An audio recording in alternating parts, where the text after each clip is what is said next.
So do you think that in doing this, you're perhaps you're saying that the attempt is more valuable than Yeah. the conclusion? I feel so, yeah. Because for both approaches, Yeah. Borges and Wittgenstein, you're failing. Yeah. They're both failing.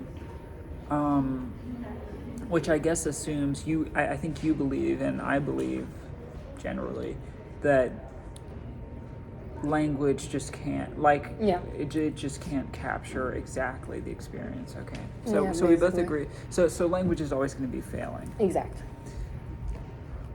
So these two, you think that even though both models fail, because Borges It's also failing in that sense. right is also Yeah. failing, because Borges is.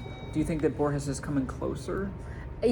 Basically, in some way. Like, I feel like, but I want to, like, I feel like in my example, I talk about like the difference of like the war and the word being in two different languages. But I feel like what I'm not trying to get is like, it's not a translation problem in that sense, but it's like, as you said, a word problem. As in, Borges has also this other short story called The Yellow Rose, in which like a poet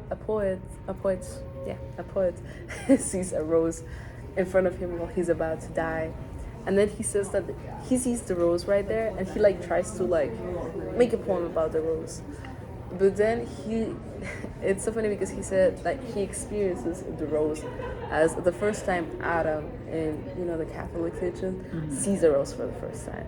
So then he says, "What? Like you must." Wait, give me a second. He says that.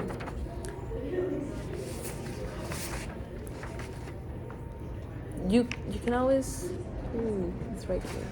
Yeah, the rose exists in its own eternity, and you can never express it with words. You can only like mention earlier to it. And as you said, like I totally agree with the idea of like language will always be failing, and you cannot like